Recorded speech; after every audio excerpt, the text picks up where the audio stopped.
মামলা আজকে 1705 নাম্বার ছিল। আইএফআইএল অ্যাকসেপ্ট হওয়ার জন্য এবং 9 নাম্বার কোর্টে সিঙ্গেল জজের আন্ডারে হিয়ারিং ছিল। আমাদের আইএফআইএলটা অ্যাকসেপ্ট হয় এবং যখনই বিশ্বরূপ স্যার সওয়াল করলেন যে only recruitment process 2009 south 24 Pargana pending হয়ে আছে, অনলি ফর ক্লারিফিকেশনের জন্য, তখন জজ সাহেব বলেন যে মামলাটা মেন বেঞ্চে যাবে এবং আদার সাইড যতগুলো ডকুমেন্ট সার্ভিস ইত্যাদি আছে, পেন্ডিং আছে, সেগুলো কমপ্লিট করতে। সঙ্গে সঙ্গে ডিপিএসসির কাউন্সিল অবজেকশন করেন যে এই ক্লারিফিকেশান বা এই অর্ডার বা এই বিষয়ে ওনাদের অবজেকশন আছে। 3 সপ্তাহ টাইমের মধ্যে ডিপিএসসির কাউন্সিল রিপ্লাই দেবে এবং মামলাটা মেন বেঞ্চে যাবে। আদার সাইড যাকে যাকে সার্ভিস ডকুমেন্ট করার দরকার আছে সেগুলো কমপ্লিট করতে হবে।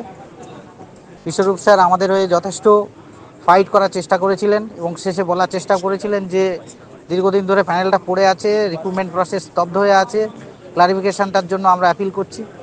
সেক্ষেত্রে বলা হয় যে আমি এখান থেকে আমার এখান থেকে অর্ডার হবে না, অর্ডার হবে মেন বেঞ্চে।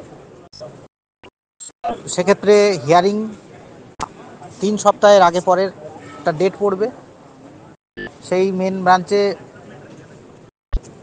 ডেটে মেন বেঞ্চে হিয়ারিং হবে এবং ডিপিএসসি কাউন্সিল রিপ্লাই দেবে। এখন দেখার বিষয় ডিপিএসসি দক্ষিণ 24 পরগনা এবং কাউন্সিল কি রিপ্লাই দেয়, কি অবজেকশন দেয় আমাদের এই রিক্রুটমেন্ট প্রসেসের এগেইনস্টে। বিশ্বরূপ স্যার ছাড়া আদার্স অন্য কোনো কাউকে দেখলাম না প্রোটেস্ট করতে। ওনাকে এনে আমাদের যথেষ্ট সার্থক এবং আমরা যথেষ্ট সফল পেয়েছি। আইএফআইএল অ্যাকসেপ্ট হয়েছে, এটাই সবথেকে বড় খবর। আশা করছি 3 সপ্তাহের মধ্যে বা পরে আমরা একটা ডেট পাবো এবং সেখানে খেলা হবে। 2009 সাউথ 24 পরগনা। সবাই সঙ্গে থাকুন, পাশে থাকুন, লড়াই হবে, আমরা জিতব।